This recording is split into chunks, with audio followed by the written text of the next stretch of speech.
함께 읽은 이 성경 보면 고린도 후서는요, 고린도 전서는 고린도 교회를 향한 사도 바울을 통한 첫 번째 편지 형식의 메시지고, 고린도 후서는 두 번째 편지 형식의 메시지입니다.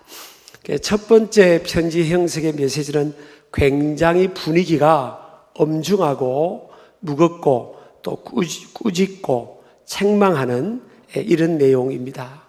왜냐하면 교회라는 것이 2000년 전에 특정한 교회뿐만 아니라 2000년 후의 교회나 우리 모두가 사실은 예배당에 와서 예배도 드리고 하지만 구원을 받았을 뿐이지, 이것도 하나님의 은혜로 구원받은 거지, 뭐 교회 다닌다고 해서 완벽한 인격, 완벽한 삶으로 살아가지 않잖아요. 그래서 불완전하고 부족한 사람들이 모인 이 교회 공동체가 2000년 전이나 지금이나 다 부족한 거예요.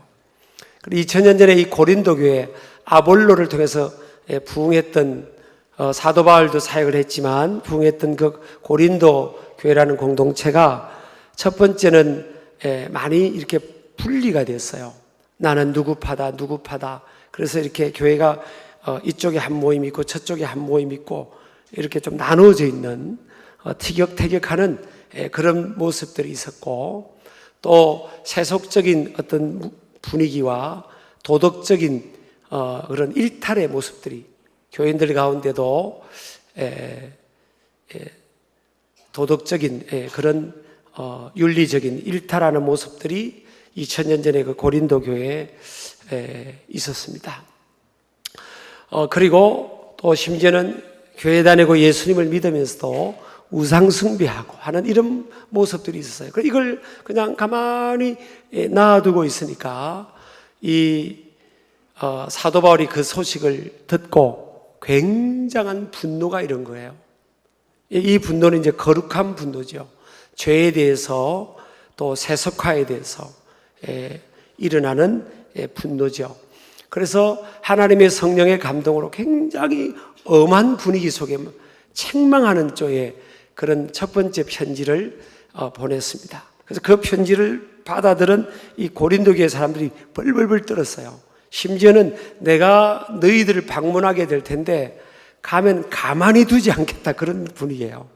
그러니까 뭐 영적으로 굉장히 사도 바울은 영적 권위가 있는 분이었기 때문에 두려움 가운데서 그들이 사도 바울을 통한 하나님의 메시지를 받았죠. 근데 두 번째 편지는 굉장히 위로하고 또 격려하고 다독거리는 그런 내용의 편지의 내용들이 이루고 있습니다. 그래서 오늘 읽었던 이 말씀은 하나님께서 너희들을 영원히 버린 것도 아니다. 그리고 은혜를 받았으면 은혜를 헛되이 은혜를 받지 말고 바로 살아야 된다.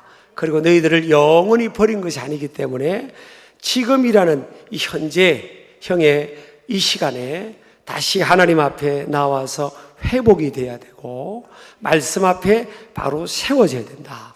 그리고 너희들을 향한 하나님의 계획이 있고 구원의 역사를 이룰 것이다 하는 그런 내용이 지금 나와 있어요. 자, 2절을 보면요, 이사야서 49장 8절 말씀을 사도 바울이 인용해서 성령의 감동으로 그들에게 메시지를 주고 있는데요, 우리 한번 읽어보겠습니다. 이르시되 내가 은혜 베풀 때에 너에게 듣고 구원의 날에 너를 도왔다 하셨으니 보라 지금은 은혜 받을 만한 때요, 보라 지금은 구원의 날이로다. 이 메시지가 주는 메시지의 첫 번째는요, 인생 중에 가장 소중하고 중요한 시간은 지금이며 회복과 은혜의 시간 또한 지금이라는 것입니다. 여러분, 우리가 어떤 사람은 뭐 과거를 자랑하고 과거에 매여서 살아가는 사람이 있어요. 만나면 맨날 과거 이야기만 하는 사람이 있죠. 또 어떤 사람은 허망하게 미래만 그냥 헛된 꿈을 꾼다고 할 정도로 그렇게 살아가는 사람이 있어요. 근데 오늘 성경은 어떤 시간을 강조하는가 하면 지금이라는 시간, 지금 저와 여러분이 now and here, 지금 여기서 현재형의 지금 이 시간을 강조하고 있습니다. 지금 이 시간이 은혜를 받을 만한 때고 하나님은 은혜를 베푼다는 거예요.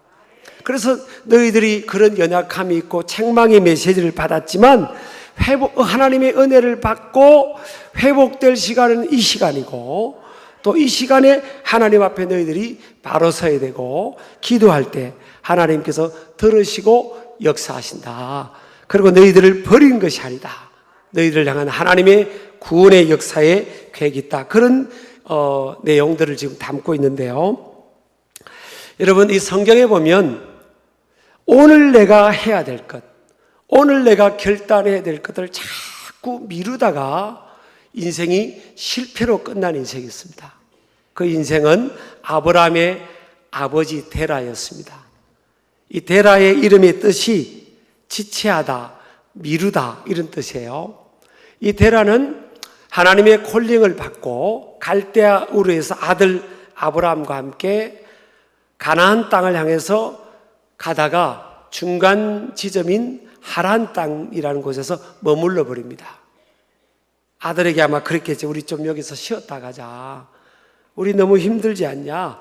여기서 좀 쉬다가 안정을 찾고 기반이 조금 닦고 이렇게 충전을 해서 그래서 다시 가나안 땅으로 가자 그랬어요.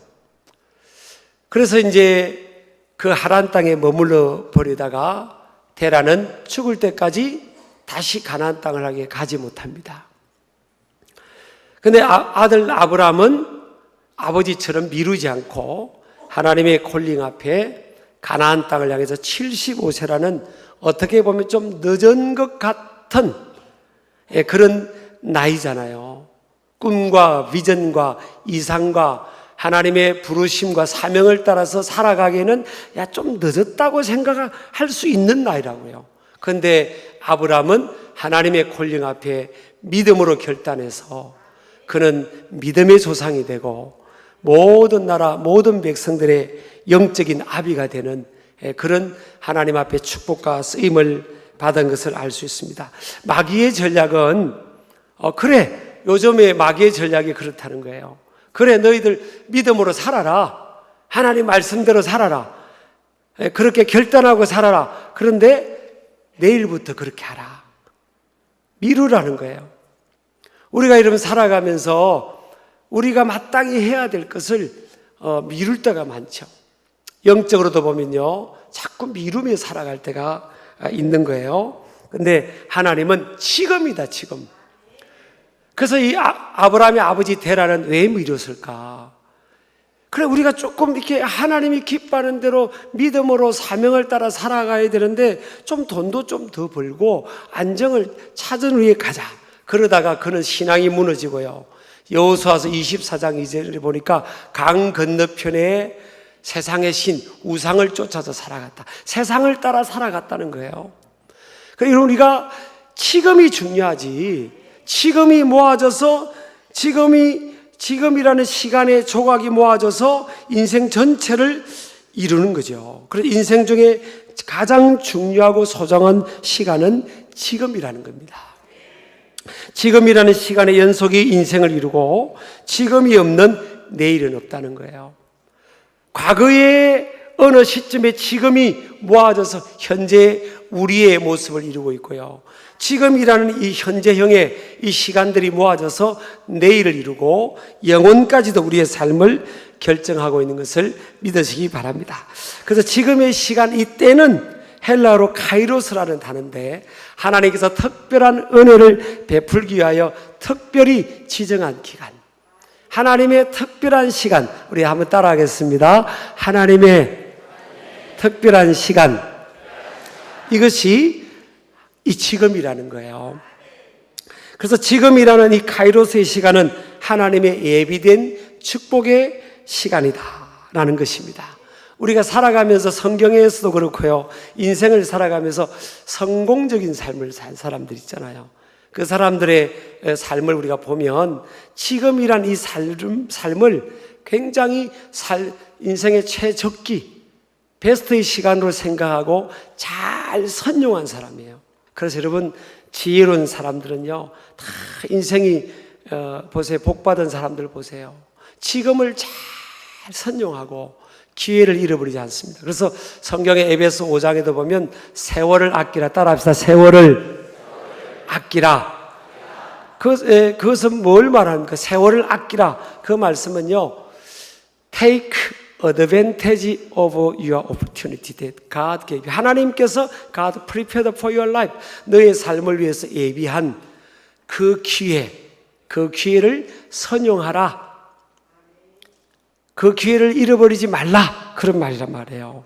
그래서 그 기회라는 그 단어하고 오늘 은혜 받을 만한 때, 요 단어하고요, 헬라어로 똑같은 단어예요. 그러니까 하나님께서 예비하신 은혜 받은 예비하신 그때를 잘 선용을 해야 된다라는 겁니다. 하나님은요, 참 공평하신 분입니다. 오늘 사도 바울이 이사야서 49장 8절 말씀을 인용을 했는데요. 그래서 지금 일하는 이 시간은 두 번째 보면 회복과 은혜의 균등의 기회 시간입니다. 따라합시다. 균등의 기회 시간이다. 우리가 신앙생활하는 저와 여러분도 하나님을 믿는다면서 어쩌면 숨겨진 열등의식, 또 피해의식, 불공정의 의식을 가지고 살아가지는 않는지를 돌아볼 필요가 있습니다. 누구는 교회 다니고 참 예수님 믿으면서 저렇게 잘 되고 있고, 나는 신앙생활 하는데 뭐가 더 어렵고 힘들고 여유도 없고 고통은 계속 주어지고 있고, 그러다 보면 이게 하나님과의 나와의 관계에 있어서도 나를 움츠리게 만드는 거예요. 그건 성경적인 게 아니에요. 하나님이 주신 마음이 아니거든요. 우리도 모르게 이 숨겨진 우리의 어떤 것을 근거로 우리가 신앙생활을 할 가능성이 많은가 하면, 사실은 신앙생활은 하나님의 따라합시다. 하나님의 의를 쫓아가야 되거든요. 이 하나님의 의가 뭔가 하면 내 공로가 아니라 하나님께서 나를 위해 보내주신 하나님의 아들 예수 그리스도께서 십자가 위에서 나의 죄와 허물과 연약함을 담당하시고 죽기까지 내 죄와 연약함의 대가를 다 지불해 주신, 그리고 3일 만에 부활하신 그 희생의 공로를 의지하는 거예요. 우리가 하나님 앞에 설 수 있는 것은 내가 무슨 노력해서 일주일 동안 좀 잘 살았기 때문에, 성실하게 살았고 성경도 좀 많이 보고 기도하는 시간도 많이 가졌기 때문에 내가 오늘 하나님 앞에 떳떳하게 나올 수 있는 그런 이 자격이 있다, 그렇게 생각할 수 있는 거예요. 충분히 저를 포함해서 그럴 수 있어요.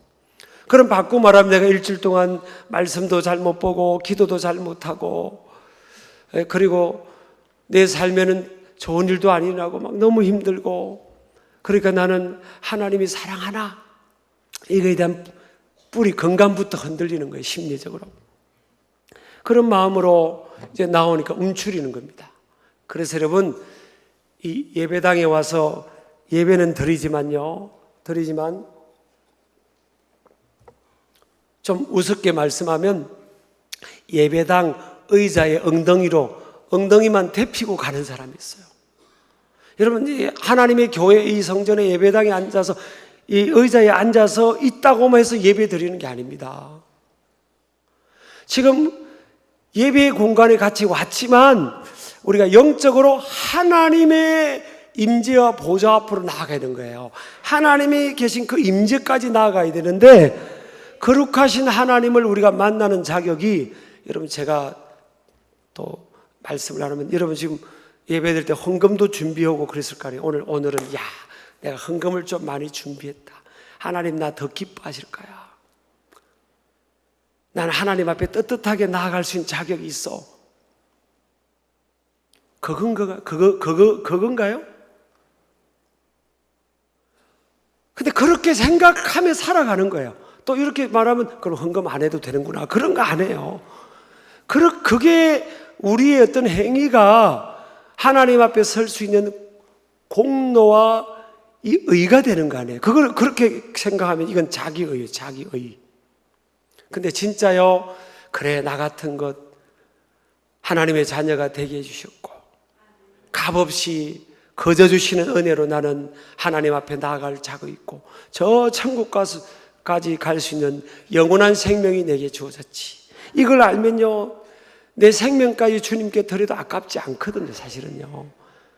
그런데 내가 그렇게 살아갔다고 해서 그것이 내 의가 아니에요. 일주일 동안 내가 그렇게 좀 부족하게 살아왔다고 해서 하나님 앞에 나는 설 수 있는 자격이 없는 게 아니라고요. 그래서 오늘 성경이 뭘 받을 만한 때라는 겁니다.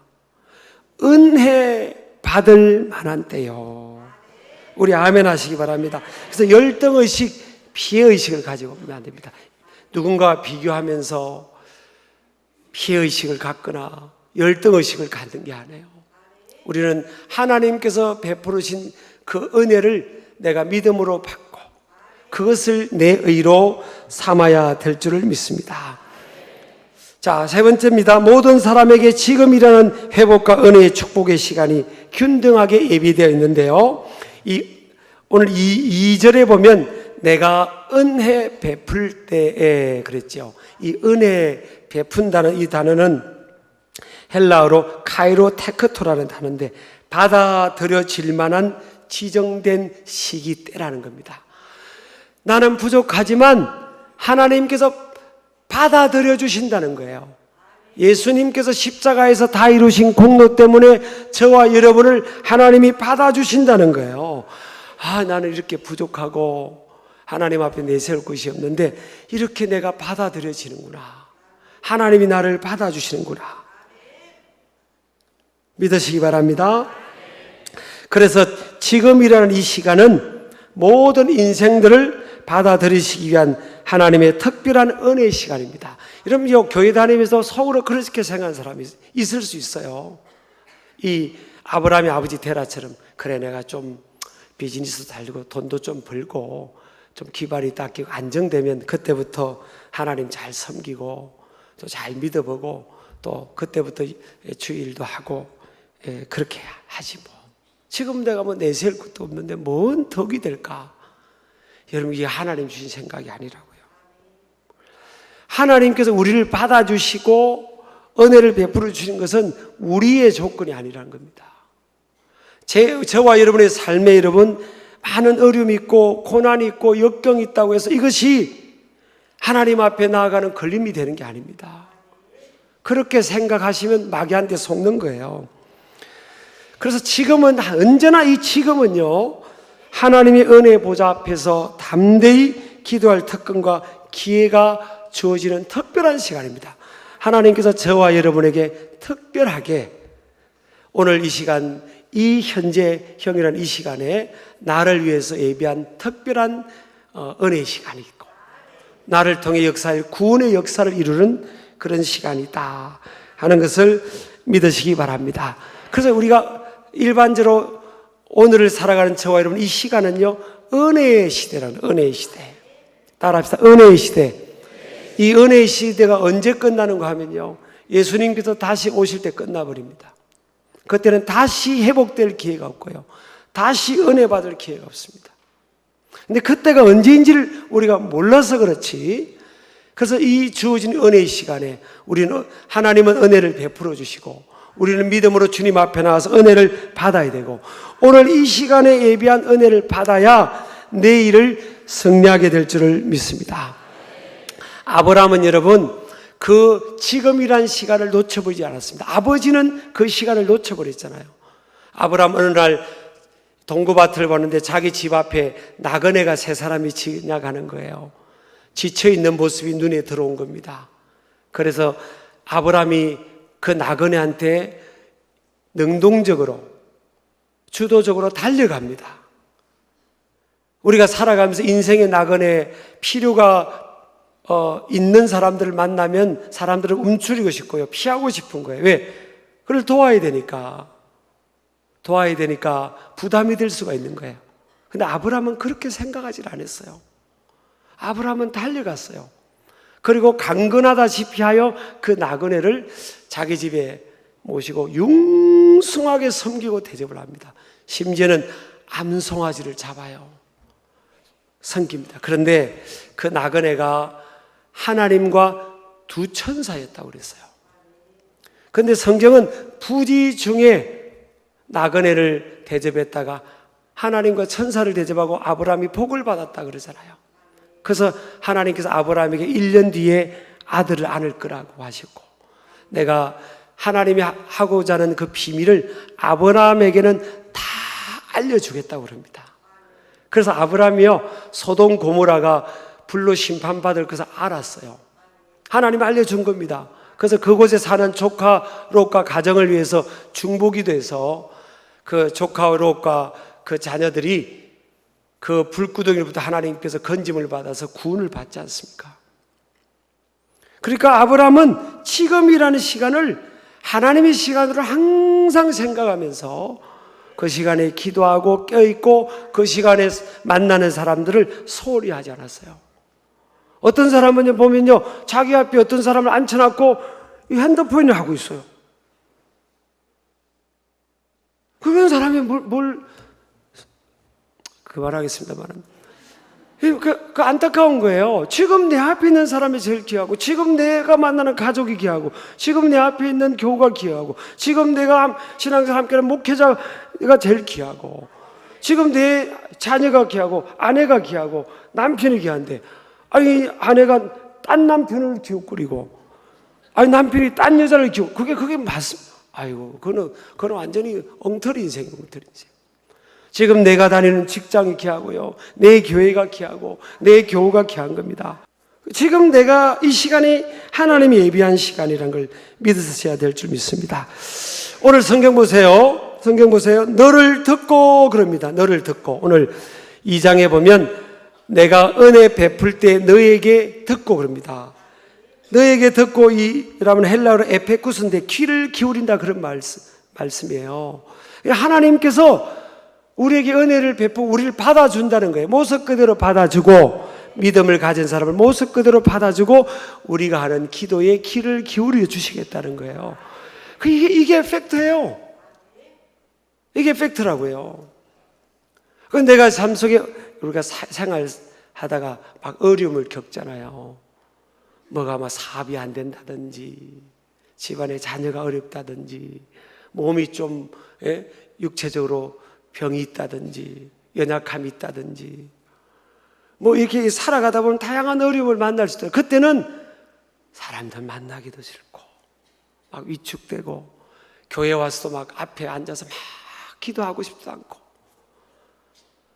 그냥 그런 마음들이 쑥 들어올 수가 있는 거예요. 근데 그거요, 하나님 주신 생각 아닙니다. 여러분, 이게 인생의 그 고난, 고통, 이게 우리에게는 그 과정은 다 힘들어요, 사실은. 근데 하나님은 그것이 하나님께로 내가 나아오는 것을 가로막는 장애물이 아니에요, 사실은. 그리고 그것이 하나님 앞에 내가 쓰임 받는 것을 제한하는 그런 과정이 아니에요. 우리 이러면 착각하면 안 됩니다. 모든 것이 다 갖춰지고 모든 것이 여유가 있으면 하나님, 그리고 저 높은 곳에, 세상 사람들이 부러워하는 높은 곳에 만약 있다, 그러면 내가 하나님 앞에 더 많은 영혼을 구원할 것 같죠? 그것도 아니에요. 다 그건 절대적 기준은 아니라고요. 그래서 사람은요, 사람을 차별할 수가 있지만 하나님은 사람을 차별하지 않으십니다. 자, 네 번째 이거 말씀하고 제가 예를 들겠습니다. 자, 읽겠습니다. 지금이라는 시간은 자신과 타인의 구원을 위해 열려있는 시간이며 구원을 위해 살아가는 헌신의 시간이 삶의 최고의 가치입니다. 자, 이 열왕기하 5장에 보면 나아만이라는 사람이 있어요. 이 사람은 이스라엘 사람이 아니에요.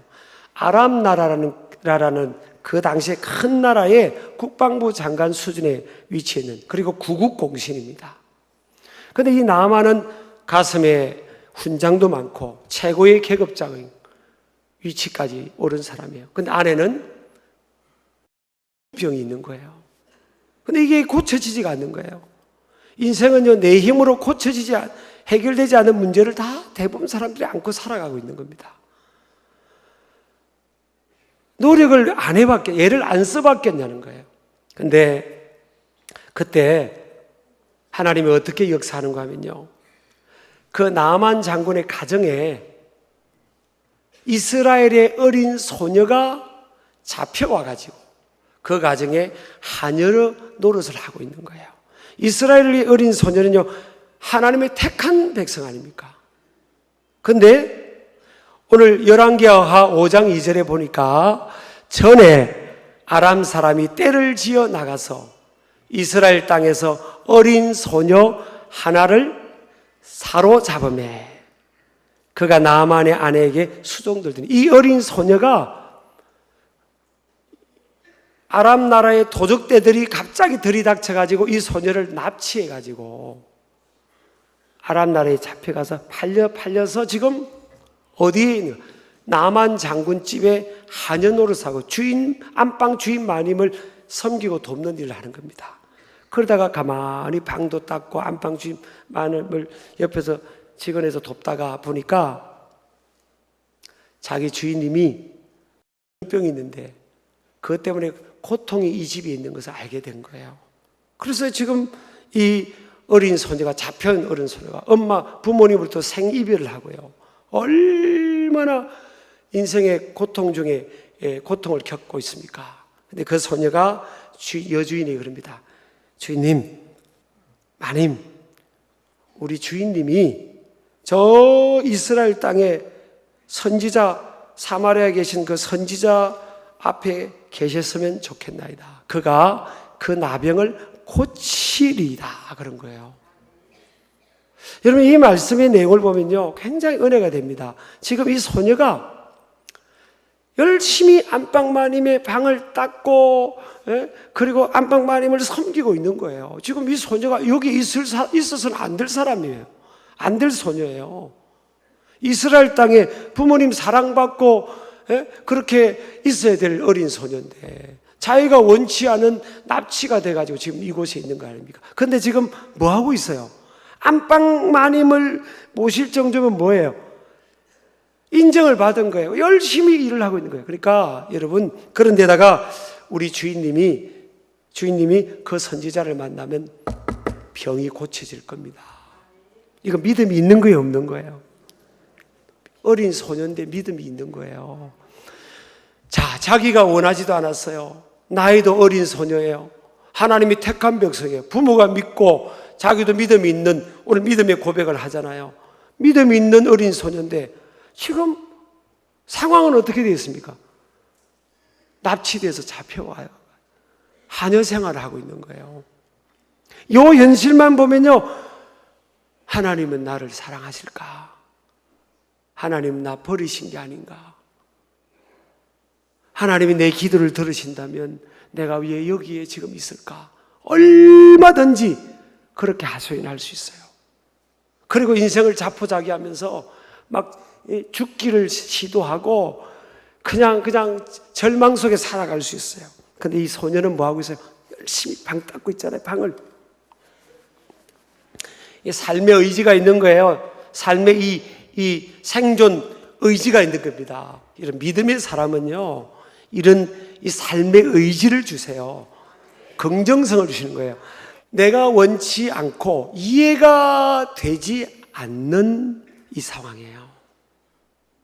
아니, 이해가 안 돼요. 내가 왜 여기 있어야 되는지 이해가 안 돼요. 하나님의 계획이 뭔지도 이해가 안 돼요. 근데 지금 그 여인은, 그 소녀는 거기서 생활하고 있는 겁니다. 그러다가 귀에 어떤 인포메이션을 듣죠. 아, 주인님이 병이 있구나. 아, 주인님이 엘리사라는 선지자만 만나기만 하면 좋을 텐데. 그래서 결국은요, 이 나만 장군이 이 소녀의 인포메이션을 전달받고 엘리사 선지자를 만나러 갑니다. 근데 결국 우리 과정은 우리가 생각하고 이 나만이 치유를 받아요. 그때 믿음을 갖습니다. 여러분, 이 아람 나라 하나님을 믿지 않는 사람들이 있는 이 사람들도 하나님께서 구원해야 될 사람들 아닙니까? 근데 하나님이 어떻게 역사하시죠? 한 어린 한 어린 소녀의 고통과 이 고난의 상황을 통하여 하나님이 역사하시는 거예요. 그 어린 소녀가 나만 장군 집에 있지 않았다면 그 나만 장군이 믿음을 가졌겠습니까? 그 부인이 믿음을 가졌겠습니까? 그 나만이라는 높은 지에 있는 그 사람이 믿음을 가지니까 아람 나라에 얼마나 많은 사람들이 믿음을 갖게 되겠어요. 여러분, 이건요, 그 어린 소녀도 몰랐고 나만도 몰랐고 그 어린 소녀의 부모도 모르는 상황이에요. 그런데 지금 현재형에서 하나님이 어느 때가 되니까 역사한 거예요. 물론 성경에 여러분, 그 어린 소녀가 얼마나 부모님 곁으로 돌아가게 해달라고 기도했겠어요. 물론 성경은 그 이후에 어린 소녀의 미래에 대해서는 언급하고 있잖아요. 근데 나만이 확실하게 지금 믿음을 갖게 된 것을 성경은 기록하고 있거든요. 자, 제가 만약 나만이라면 저는 돌아와가지고 어린 소녀 하녀한테 그랬어요. 목에야, 네 때문에 내가 고침받고 네 때문에 내가 하나님의 은혜를 받았지 않냐. 야, 너 이제 고향 부모님 만나고 오느라 부모님 집 돌아가도 된다. 안 그랬겠어요? 성경은 침묵하고 있으니까 그 이상은 우리가 추측하지를 말자고요. 여러분, 근데 그 어린 소녀 때문에 얼마나 많은 아람 나라 믿지 않는 그독에 있어서 하나님 신앙이 전파됐겠냐고요. 여러분, 우리가 살아가면서 here and now입니다. 지금 여기. 이 시간이 최선의 시간이고요. 목사님, 아니 내가 하나님 믿고 교회 다니는데 이렇게 고통스러운 시간인데 무슨 최선이에요? 근데 성경은 그렇다고 말을 하고 있는 거예요. 근데 만약 사업하다가 잘 나가다가 망했다. 그럼 여러분도 위축돼. 사람들도 그렇게 생각합니다. 에이, 저 사람 잘 나가더니 뭔가 하나님 앞에 잘못한 게 있나 봐. 어떤 사람이 이제 생활하다가 병이 왔어요. 수술해야 될 중병이 되었다면, 에이, 저 사람 자기도 그렇게 위축되고요. 에이, 저 사람 아이고, 나한테 잘 나가고 그러더니 그렇지 아이고. 여러분, 인간은 그렇게 생각한다니까요. 그런 사람들 꽤 많아요. 그렇게 생각하는 사람 정신 차리세요. 우리가 하나님의 자리에 있는 게 아니라고요. 이 어린 소녀를 단편적으로 딱 그때 보면 저가 불쌍하구나. 아유, 하나님께 저주를 받아가지고 이렇게 그 많은 소녀 중에 지가 납치로 잡혀와가지고 아유, 하나님께 버려진 인생이구나. 그렇게 생각하는 사람이 있다니까요. 근데 여러분, 하나님 나라의 간증을 이 소녀를 하나님이 부르셔서 쓰시는 거예요, 지금요. 요셉이 형들에게 손에 팔려 애굽의 노예로 팔려갔을 때 다 요셉의 인생은 끝이라고 생각했을 거 아닙니까? 근데 하나님께서 요셉을 세계적으로 쓰시려고 그렇게 그 고난의 시간을 보내게 하신 거예요, 사실은. 그게 우리가 다 모르는 거예요. 그러니까 저와 여러분이 불평하면 안 됩니다. 하나님은 감당하지 못할 시험당함을 허락지 않는다고 했어요. 지금 내게 주어진 상황을 이해를 못해도 감사합니다. 시작. 감사합니다. 제가 목회했던 그 서산교회 그 담임 목사님이요. 그분이 감사 목사님이에요. 감사 목사님. 감사를 잘하세요. 계단 올라갈 때도 감사합니다. 감사합니다. 대화가 안 돼요. 감사한다고 해가지고 감사합니다. 우리 같이 대화하다가 감사합니다. 하나님 이분을 쓰시는 이유가 첫 번째적으로 감사더라고요. 감사. 시작. 감사합니다. 감사합니다. 아파도 감사합니다. 돈을 잘 못 벌어도 감사합니다. 제가 목회하면서 이제 35년째 목회를 하는데 많은 사람을 만나고 정말 신앙적으로 성숙한 분도 만나고 참 좋잖아요. 근데 어떤 여자 성도님이 계셨어요. 그분이 저한테 이야기를 해서 제가 알았어요. 목사님, 저는요 지갑에 돈이 떨어지면 어깨가 쭉 처진다는 거예요. 처진대요. 지갑이 돈이 꽉 차면 그냥 힘이 난대, 힘이. 그래서 예배 드리는데 이제 그 여자분이 들어오면 어느 날은 확 이렇게 지갑에 찼구나. 어느 날은 쭉 쳐져서 들어요. 지갑이 비었구나. 여러분, 이게 우리가 충분히 이해는 되죠. 뭐 우리의 모습일 수 있으니까. 근데 성숙한 관점에서 말씀을 보면 그게 아니에요. 하나님은 우리 모습 그대로 받으시고요, 우리 모습 그대로 우리의 기도에 귀를 기울여 주시고, 오늘 이 시간은 내가 이해하지 못해도, 내가 고난 가운데 있든 고통 가운데 있든 없든, 외로운 속에 있든 사람들 속에 둘러싸여 있든 상관없이 오늘 이 시간이 하나님의 구원의 역사를 이루는 시간이고 하나님의 계획이 있는 시간이에요. 다 이해해서 그것을 수용할 필요가 없어요. 우리는 이해할 수 없어도, 아 그래, 오늘 이 시간이, 지금이라는 이 시간이 내 인생의 최고의 시간이구나. 따라합시다. 지금은 내 인생의 최고의 시간이고 전성기다. 그런 믿음으로 오늘 이 시간을 살아갈 때 저와 여러분을 향한 하나님의 놀라운 계획을 이루시고 영광을 받아주실 줄을 믿습니다.